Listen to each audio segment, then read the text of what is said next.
Hey, it's Jay. I am a photographer based in the greater New York area, and this morning I am going to take some architectural images. I'm going to show you how I take the shots and how I process them in Photoshop. If you like these videos, make sure you hit that subscribe button so you don't miss future videos. Let's get started.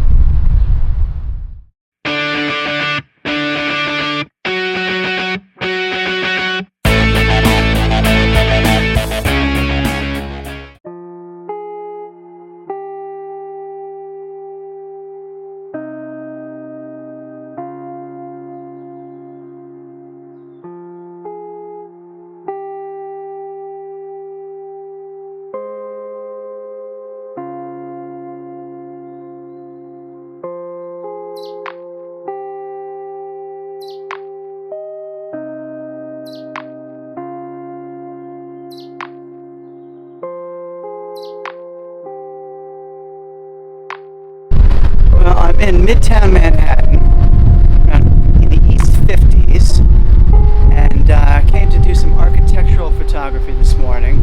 I think it's a good morning for it. I got some cloud cover, some moving clouds. It'll clear up. I'll get some sun a little later in the morning, and so kind of excited to see what I can get.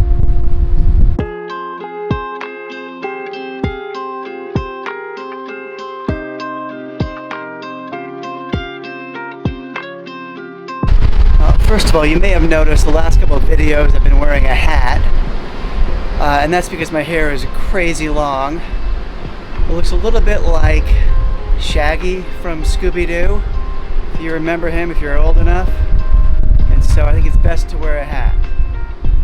Well, I'm going to try to use a tripod for some of these shots to get a longer exposure, but I think the best shot is kind of right in the middle of this intersection. And I don't want to sit up there with a tripod, so I'm just gonna kind of get my camera out. Probably have to use a somewhat higher ISO just to capture all the details and maybe risk my life. We'll see.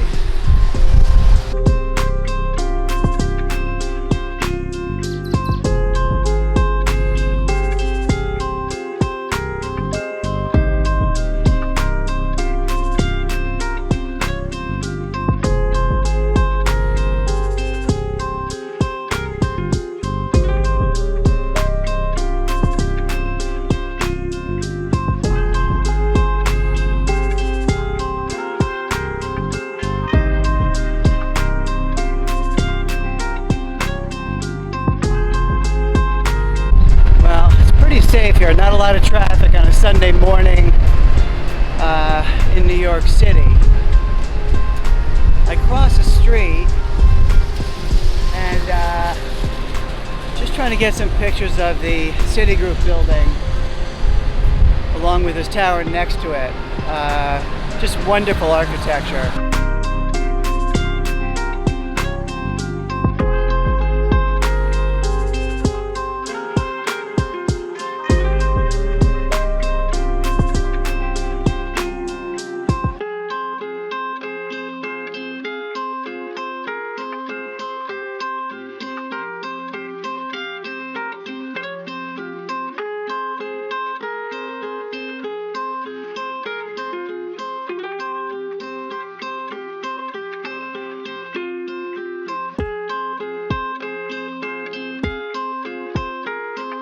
Alright, well I headed back to the car, got my tripod, and I'm going to try some long exposures. There's some, well, now it's gone, but there was some detail in the sky. Hopefully it comes back and I can get some cloud movement. So I'm going to cross over the street and set up my tripod. Okay, well I set up on the east side of Lexington Avenue. And you can see the shot I'm trying to get of, this is 599 Lex on my right, that's the Citigroup tower on my left. And I'm trying to get some of that cloud movement too. I'm going to use a long exposure. We'll see how it goes.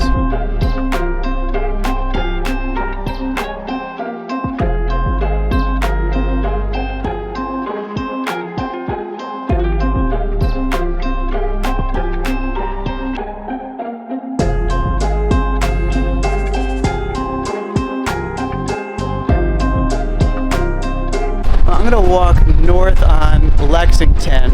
There's another building up here that I really like. I've shot it before. I think it's fantastic. And since it is so quiet this morning here in the city, it's literally just about 4 blocks up. So I'm gonna head up there now.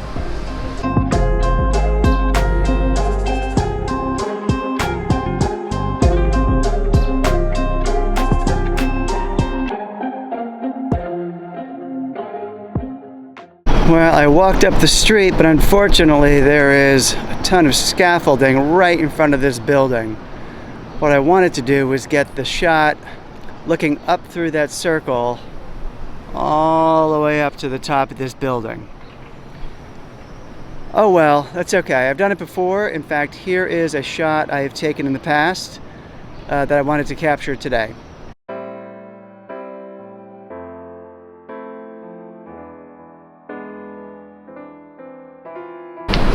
Well, that was a bit of a dud, that building. I think I got some other good shots.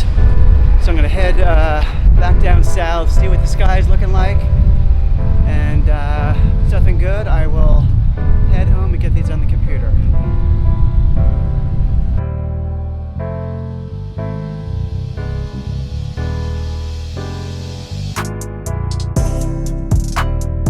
Well, I'm gonna head home now. I think I got some good shots. I'm going to get these on the computer. Stick around, I'll show you how I process them in Photoshop. And if you like these videos, make sure you hit that subscribe button so you don't miss future videos. Let's jump into my computer right now.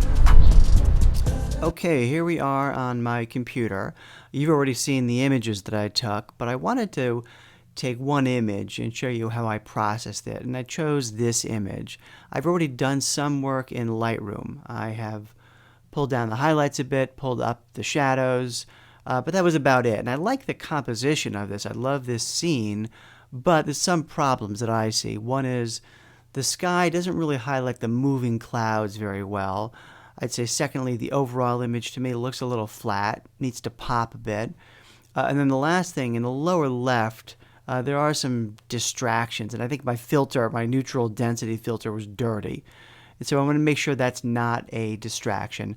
But what I want to do is show you how I turn this image into this image. Now there is a lot of ways of doing the same thing in Photoshop. So this is just my methodology. If you have a different way or a better way of doing it, just put a comment down below. Or if you have questions about this, also put it down below. I'm going to go relatively quickly. If you know nothing about Photoshop, it might be a little tough to follow, but if you know a little bit, you'll be okay. Now, I have already made a number of selections, and I've been asked a number of times, how do you make the selections? For a building like this, where essentially almost all the lines are straight, I simply use the polygonal lasso tool, which is up here. So as an example, if I was going to select the left side of this building, of the Citigroup tower, I would zoom in quite a bit, and I'm hitting on a Mac Command plus, quite a bit. I'd start on a corner, and I would put my cursor, line it up pretty well, and simply select as I go. I'm not sure you can see this on your screen, or if you're using a phone, it might be a little tight, but essentially I'll select the image this way. I'm going to go very quickly right now, and this won't be very precise, but just to give you a sense, I get right to the edge, and I keep clicking around until I highlight the whole image. If you go off the edge, that's fine. You just go around from here, click right on every single edge, bam. This one, and then one more, and there you go. There's my selection. And that's what I did for the rest of the image. I'm going to deselect this by hitting Command D. What I want to do, though, is start with the sky. My first thing I typically do is make a copy of the background layer. If you're on a Mac, the shortcut is Command J. You have to select the background layer, Command J, you've got a copy of it. So let's select the sky first. So when you make those selections, initially, if you go to Select, Save Selection, you can name it. again, I've already done that. So now I could just load the selection, and I'm going to select the sky, hit OK. Now for all these adjustments, mostly I'll be using the curves adjustment layer. And so I'll click on a curves adjustment layer, and for the sky, what I want to do is darken it quite a bit, but also leave some of those highlights exposed. So again, those clouds will pop. So if I'm darkening it, you could already see quite a bit of a difference. And on the right side, the highlights just pull up a little bit. And you can see that's a really big difference between this, which is kind of blah, and that, which really pops. All right, let's start on the left building, which is the Citigroup Tower. So I can load selection, and I called it City Left Face. So that was the selection I just made for you, but I had done this already. And what I want to do is, again, using the curves adjustment layer, I want to create some interest in this side of the building. I want to do it with a gradient, but I want to highlight first the whole building and raise the luminance and just pull up on that line. So you can see the whole side of the building is getting brighter. I then can reselect by hitting select and reselect, hitting the gradient tool. I want to make sure I've got my linear gradient tool. And I want the top of the building to be brighter. I will kind of lead the viewer's eye up into the image. So if I pull down from the top, assuming my foreground is white, which it is, you get this nice gradient. And you could play with it several times. To make it even more pronounced, though, what I want to do, it's selected again. If I go back to adjustments, get another curves adjustment layer, pull down. Again, this will darken the entire selection. But then I can reselect, go to the gradient tool, and pull up. So you get this nice gradient, dark on the bottom side, and getting brighter as it goes up. And so here's the before, fairly flat. Here's the after. And I can do the same thing to the other face of this building. So if I load selection, I called it City Right Face. And so I made the selection. I want to go to a curves adjustment layer. First pull up, which again brightens the whole selection. And then reselect it, which again is select, reselect. Got my gradient tool, and I'm going to pull down from the top, and you can see it gets brighter as we go up. And I did the same thing on the right side of the building. Now, one other good trick just to show you, in the background there's a smaller building. It's actually not so small. It's called the lipstick building. It's the lower center of the image. Because it's curved, I want to take a somewhat different approach. And so I'm going to choose lipstick, and I've already again made that selection. You can see it back there. Let me zoom in a little bit, and you can see it a little bit better. So here I'm going to emphasize the curved nature of this building. And so what I want to do is, using a curves adjustment layer, first brighten up the entire selection. I want to reselect it. I want to go to the gradient tool, but this time I'm going to choose the reflected gradient tool. And with white in the foreground, I'm going to pull from the middle. And you can see, I'll show you here's the before, here's the after. It just brightens the middle with a gradient on either side. It really does highlight the curvature of that building pretty nicely. Now, one thing I said, I had to clean up the lower left of this image. It's kind of messy. And I'm going to be relatively simple and straightforward with it. I'm just going to darken it quite a bit. And so I want to choose, I think I called it Under City. Again, choose the adjustment layer for curves and pull down.